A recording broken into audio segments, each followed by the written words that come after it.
There are people in your life right now who seem harmless. They smile, they speak softly. They might even claim to love you. But Carl, Jung would tell you something very few people have the courage to hear. Some individuals don't just drain your energy. They dismantle your identity. They don't walk into your life. They seep into your unconscious. Slowly, quietly, permanently. The worst part, you rarely see it happening. You blame yourself. You question your judgment. You start to believe the problem is you, your sensitivity, your weakness, your overthinking. But what if it isn't? What if the real problem is that your psyche, your emotional life has been hijacked by personalities Jung would call toxic archetypes? In the depths of Jungian psychology, he warned about the power of unintegrated human behavior, how people who are dominated by their shadow, their persona, or unconscious wounds can become psychological threats to those around them. This isn't about labeling people as evil. Jung never believed in that.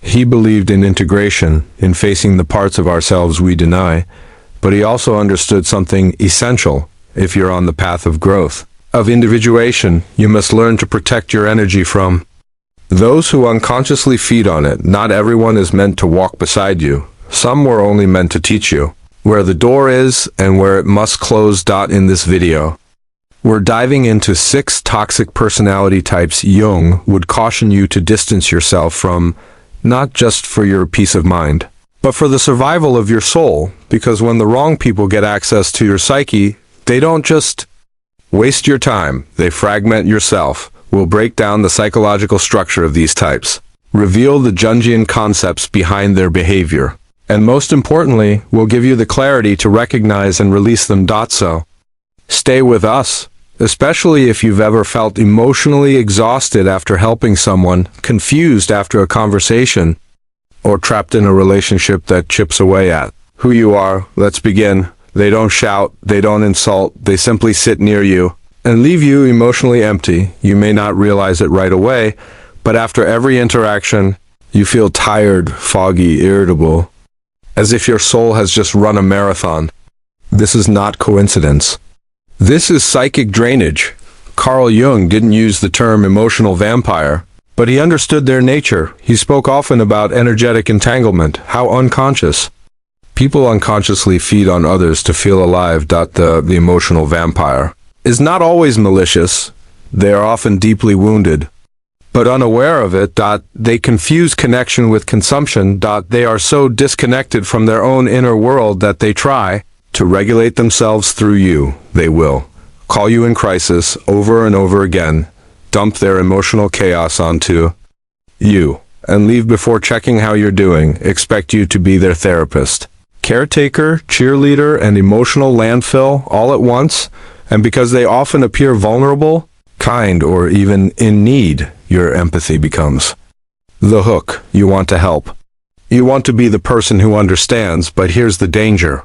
And Jung would emphasize this. When you take responsibility for someone else's emotional world, you abandon your own. This is where emotional vampires thrive, in the blurred boundary between your compassion and your self-erasure. They don't set out to hurt you, but their unconscious shadow, full of fear, need, and helplessness, attaches to your light.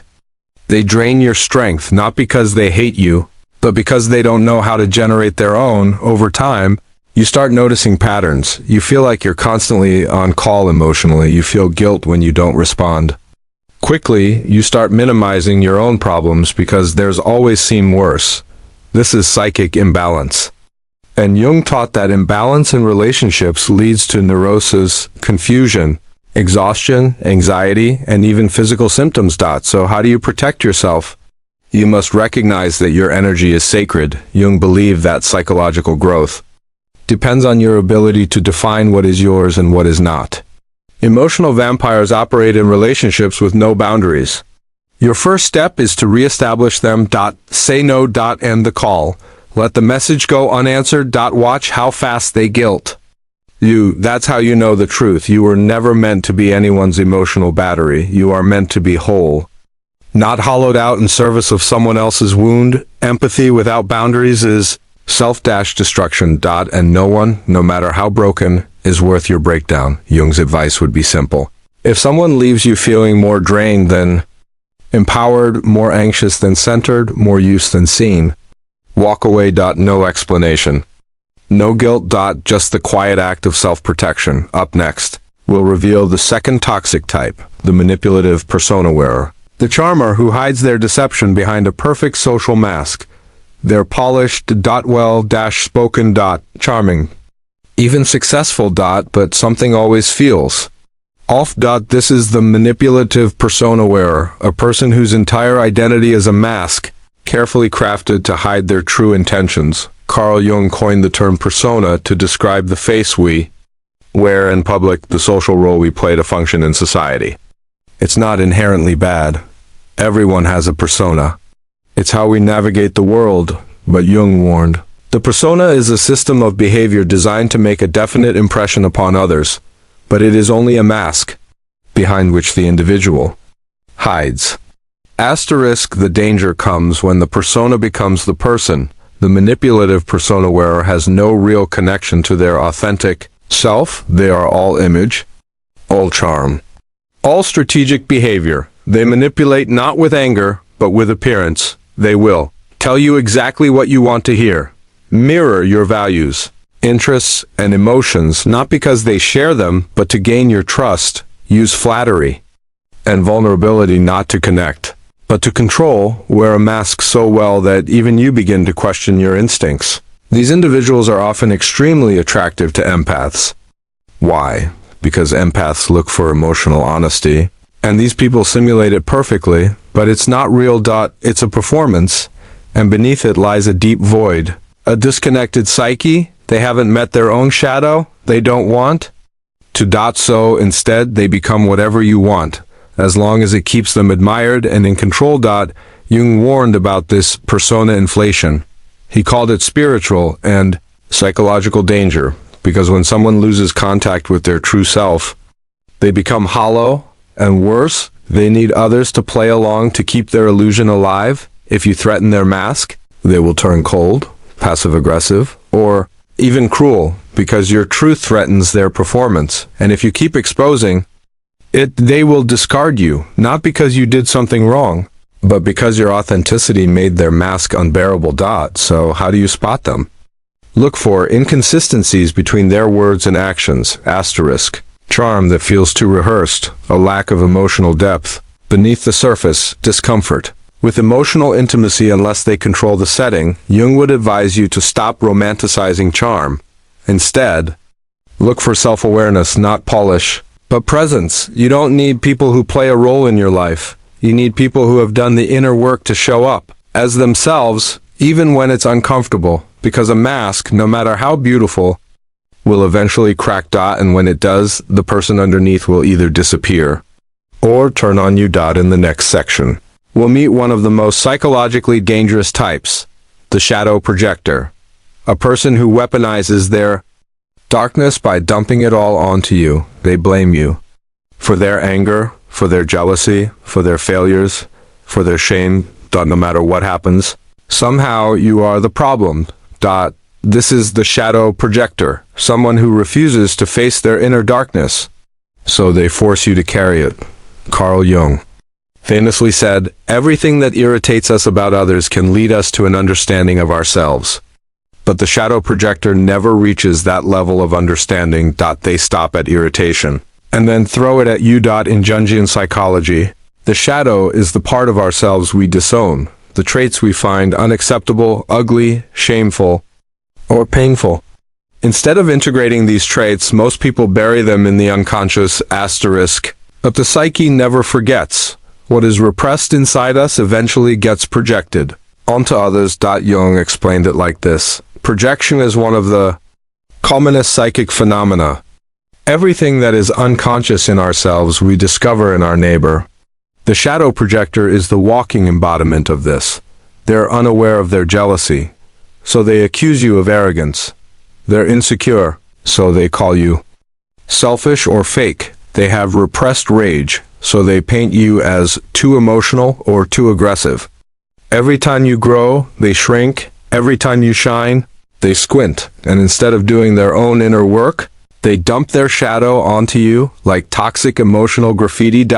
And if you're an empath, you're the perfect target because you absorb it. You question yourself. You begin to wonder, am I really that selfish, arrogant, cold? That's how the shadow projector wins, not by overpowering you, but by infecting your self-perception. You start to internalize their projections. And before long, you begin carrying pain that doesn't even belong to you. Jung believed that when projection is not recognized, it leads to what he called psychic contamination, a blurred boundary between your unconscious and someone else's. This is why being close to a shadow projector feels so exhausting, because you're not just interacting with them. You're constantly wrestling with their shadow. So how do you protect yourself? Recognize the pattern. If you're constantly being blamed, shamed, or gaslit by someone, step back. Ask, what are they refusing to see in themselves? Do your own shadow work? The more conscious you are of your own flaws, the less vulnerable you are to accepting others' projections. Refuse to play the role. When someone projects, don't argue, don't defend. Just don't accept the story they're trying to cast you into. Jung would say, if you do not own your shadow, it will own you, or someone else will make you carry theirs. You're not a dumping ground for someone else's guilt. You're not a mirror for their unexamined wounds. You are not here to process their pain for them. In the next section, we'll expose a subtler, but just as toxic personality, the narcissistic wound carrier. The one who wraps self-obsession in the disguise of vulnerability. They talk about their pain. They demand empathy. They constantly feel misunderstood, mistreated, or unloved. But here's the twist. Their suffering isn't a wound to be healed. It's a stage. This is the narcissistic wound carrier. Someone who uses their unresolved trauma not as motivation for growth, but as a tool to control others. Carl Jung often warned about individuals who become so identified with their pain that it swallows the rest of their personality.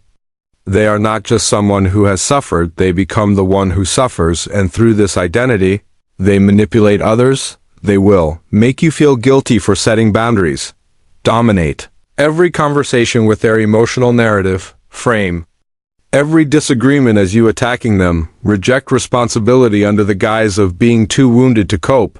You see, unlike the typical narcissist who uses grandiosity, this type hides behind fragility.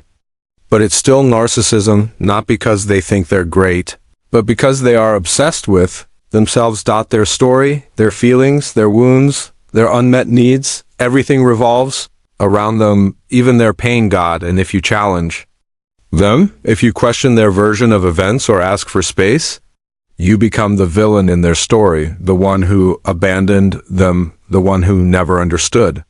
Jung would interpret this through the lens of ego inflation and repressed shadow. These individuals haven't processed their suffering, they've weaponized it.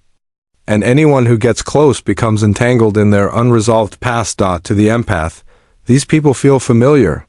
You want to help? You want to fix, you feel compassion, but what starts as care quickly becomes CODEPNDNCY. Suddenly, you're censoring yourself to avoid triggering them. You're sacrificing your needs to keep them stable. You're absorbing blame for things that were never your responsibility, and the trap is deep. Because narcissistic wound carriers don't look toxic, they look wounded. They're not yelling, they're crying. They're not attacking, they're just being honest. They're not manipulating, they're sharing their truth. But look closer. Their pain never moves. It never evolves. It never heals. Because if it healed, they would lose control. And that's the core issue. They need the pain. Not because they want to suffer, but because it gives them power over you. So what do? Jung would urge you to stop romanticizing. BROKENNESS. Pain does not make someone wise. Suffering does not make someone good. And empathy does not mean accepting emotional blackmail. You can be kind without being consumed. You can be compassionate without being controlled. Remember, healing is a process of integration, not dependence. Anyone who weaponizes their wounds to dominate others has not begun the process Jung called individuation. They are stuck in the past, and they will drag you into it if you let them. In the next section, we'll look at an even subtler threat. Someone who doesn't appear harmful at all, until they envy your light, The envious saboteur. They cheer you on. They say, I'm so happy for you. They might even share your wins, but if you look closely, there's something behind their smile. Tension. Tightness. A flicker of resentment. This is the envious saboteur, someone who appears supportive, but secretly cannot tolerate your success, your growth, or your light. Carl Jung warned that envy is one of the most dangerous and unacknowledged shadows of the human psyche. The envy of the unfulfilled man, Jung said, is the most poisonous force in the psyche. Envy is not just jealousy. Jealousy says, I wish I had what you have. Envy says, I hate that you have what I can't. The envious saboteur often hides this hatred. They're not overt. They don't attack you directly. Instead, they undermine you in subtle, psychological ways. They will offer backhanded compliments, discredit your efforts by calling them lucky, easy, or undeserved. Plant doubt in your mind when you're feeling confident, withhold support when you need it most, and call it honesty. They act like your friend, but in truth, they're playing a different game. Call on comparison. And the more you grow, the more they shrink, because your evolution reminds them of what they're avoiding in themselves. Your light activates their shadow. Your courage exposes their stagnation. Your success threatens the false security they've built by staying small. Jung would call this projection of the inferior function, when people disown their potential for greatness, and instead of claiming it, they resent others who embody it. This is why these individuals often come from close quarters, friends, family, even romantic partners. Their envy is so painful and personal because it wasn't supposed to be there.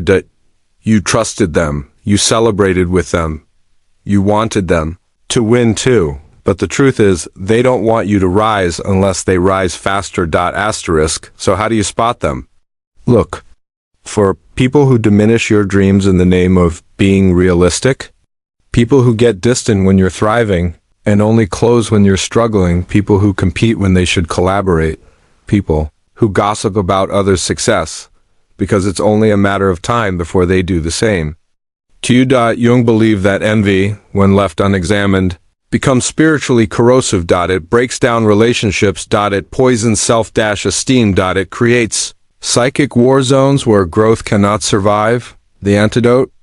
Awareness and distance. Once you recognize the energy, you don't need to confront or fix them. You simply stop sharing your light with those who dim it, because your growth is sacred. And if someone can't clap for you without flinching, they don't belong in your audience. In the final toxic type, we'll explore the most chaotic and deceptively seductive of all, the chaos magnet. They don't need to hurt you intentionally because their life is the hurricane. Their life is always in shambles. There's always a drama, meltdown. An emergency. And somehow you're always the one they run to. This is the chaos magnet, the person who lives in a perpetual emotional crisis and uses their instability as a way to pull others into their psychic whirlpool. Carl Jung described these individuals as being ruled by unconscious complexes, emotionally charged patterns in the psyche that override reason, stability, and growth. A complex influences our behavior from the unconscious. Jung explained, it makes us behave in ways we do not understand and often regret. The chaos magnet is not evil. They are, in fact, deeply wounded, but they are addicted to chaos. Not because they love the pain, but because they don't know who they are without it. Order feels foreign, stillness feels threatening, healing feels boring. And so, whether consciously or not, they create storms in relationships, in jobs, in health, in friendships. Everywhere they go, they bring the wreckage with them. And if you're the empathetic, grounded one, you become their emotional anchor, their therapist. Their parent, their rescuer. You're pulled into their chaos, time and time again, answering late night calls, talking them down from another breakdown, cleaning up messes they made without learning a thing from them. And at first it might feel noble, you're helping, you're needed, you're making a difference, but over time, it becomes clear, you're not saving them, you're drowning with them. Jung would describe this as a loss of psychic center. When you allow yourself to be absorbed into someone else's unresolved complexes, you lose connection to your own self, your purpose, peace, and direction. The chaos magnet doesn't mean to destroy you, but if you're not careful, they will disorganize your inner world just by being in your orbit. So how do you protect yourself? Recognize the pattern. If someone always seems to be in a crisis, and you're always the one called to fix it, you're not in a relationship. You're in a rescue mission. Stop feeding the drama. Emotional fire needs attention to burn. Withdraw your energy. Let silence speak. Hold the boundary. You can love someone and still say, I can't keep doing this. Because here's the truth Jung knew well, not all help is helpful. Some help is enabling. Some help is escaping your own life to fix someone else's broken mirror. You were not born to be the emotional janitor of those who refuse to clean up their own mess. Your compassion must have a limit, or it will become your prison.